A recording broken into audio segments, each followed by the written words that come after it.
দুটি খবরের শিরোনাম পড়ছি দর্শক। একটি হলো সরিয়ে দেওয়া হলো আইজিপি ও ডিএমপি কমিশনারকে, অন্যদিকে কে এই নতুন আইজিপি এবং ডিএমপি কমিশনার। আগে আমার ধারণা যে কি কারণে সরানো হলো এই দুটির ব্যাপারে বলি।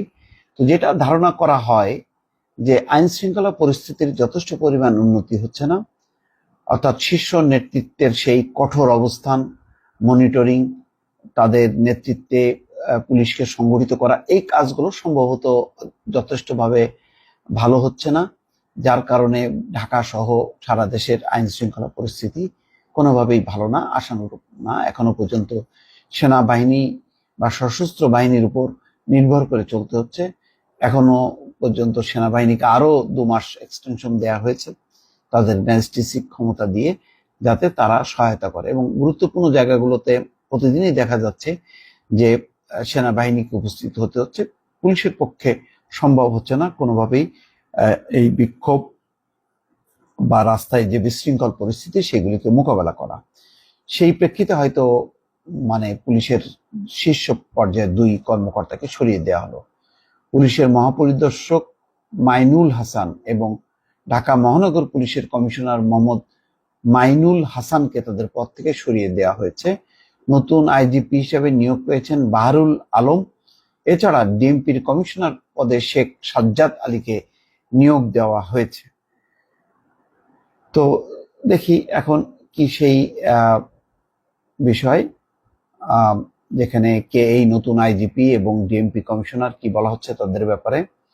যে বাংলাদেশ পুলিশের নতুন আইজিপি হিসেবে নিয়োগ পেয়েছেন বাহারুল আলম। একই সঙ্গে মহানগর পুলিশ ডিএমপি নতুন কমিশনার পদে নিয়োগ দেওয়া হয়েছে শেখ মোহাম্মদ সাজ্জাদ আলীকে।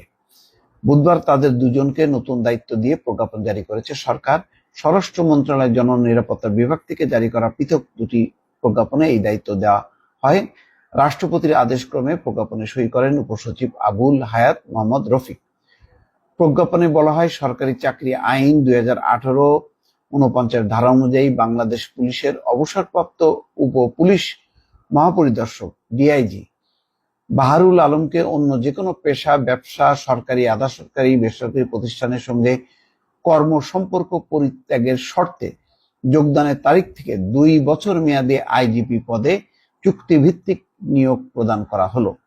আরেক প্রজ্ঞাপনে বলা হয়, সরকারি চাকরি আইন 2018-49 ধারা অনুযায়ী প্রাক্তন অতিরিক্ত পুলিশ মহাপরিদর্শক চলতি দায়িত্বে শেখ মোহাম্মদ সাজ্জাদ আলীকে অন্য যে কোনো পেশা সম্পর্ক ত্যাগ করা শর্তে যোগদানের তারিখ থেকে 2 বছর মেয়াদে ঢাকা মেট্রোপলিটন পুলিশ কমিশনার পদে চুক্তিভিত্তিক নিয়োগ দেওয়া হলো। তাহলে 2 জনকেই নিয়োগ দেওয়া হলো চুক্তিভিত্তিতে।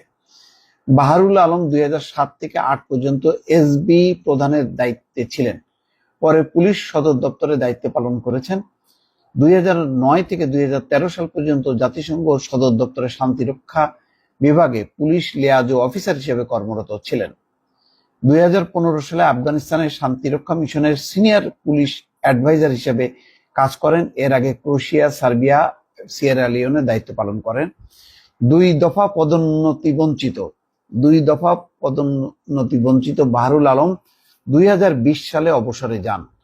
তাহলে অবসরে যাওয়ার 4 বছর পর তিনি আইজিপি হিসেবে আসলেন এবং তাকে 2 দফা পদোন্নতি বঞ্চিত করা হয়েছে। পরিষ্কার যে তাদেরকে ধরা হয়েছে যে তারা হয়তো অন্য ভিন্ন মতের বা বিএনপি জামাতের, সেই কারণে তারা পদোন্নতি বঞ্চিত হয়েছেন। এইভাবে অনেকেই ভিকটিম হয়েছে শেখ হাসিনার আমলে। অন্যদিকে শেখ মোহাম্মদ সাজ্জাদ আলী বিসিএস পুলিশ ক্যাডারে 1984 সালে কর্মজীবন শুরু করেন। তিনি একসময় ডিএমপির তেজগাঁও বিভাগের উপ পুলিশ কমিশনার ছিলেন। তাছাড়া সাজ্জাদ আলী লক্ষ্মীপুরের পুলিশ সুপার ছিলেন। চাকরি জীবনে তিনি ঢাকা এবং চট্টগ্রাম রেঞ্জের ডিআইজি ছিলেন। এছাড়া হাইওয়ে পুলিশ গঠন হলে সেখানে ডিআইজির দায়িত্ব পান। পরবর্তীতে অতিরিক্ত আইজিপি হিসেবে পুলিশ সদর দপ্তরে কর্মরত ছিলেন। মেধাবী, কর্মঠ ও সৎ পুলিশ অফিসার হিসেবে বাহিনীতে সুনাম রয়েছে সাজ্জাদ আলীর। পুলিশের এই কর্মকর্তার বাড়ি ঝিনাইদহের শৈলকুপায়। গত 17 নভেম্বর স্বরাষ্ট্র মন্ত্রণালয়ের জননিরাপত্তা বিভাগের সিনিয়র সচিব ডক্টর মোহাম্মদ আব্দুল মোমেনের সই করা এক প্রজ্ঞাপনে শেখ মোহাম্মদ সাজ্জাদ আলীকে চাকরিতে পুনর্বহাল করা হয়। তো বোঝাই যাচ্ছে যে এই 2 সরকার পতনের পরপরই যাদেরকে নিয়োগ দেওয়া হয়েছিল তাদের পরিবর্তে এই দুই কর্মকর্তাকে নিয়োগ দেওয়ার মূল কারণ হলো তাদের উপর একটা আস্থা আছে। তারা অবসরে গেলেও তারা যেহেতু ভিন্ন মত, সেই কারণে তাদেরকে পদোন্নতি বঞ্চিত রেখেছে এবং এক পর্যায়ে তারা অবসরে গেছে। এখন তাদেরকে ফিরে আনতে হচ্ছে পুলিশের বৃহত্তর স্বার্থে এবং একটা আস্থা যে পাওয়া, সেই আস্থা উপর ভিত্তি করে তাদের উপরে এই গুরুত্বপূর্ণ দায়িত্ব দেওয়া হয়েছে। এখন দেখা যাক পরবর্তীতে আগামীতে পুলিশের কর্মতৎপরতাটা কোন দিকে গড়ায়। দর্শক ভালো থাকবেন, আল্লাহ হাফেজ।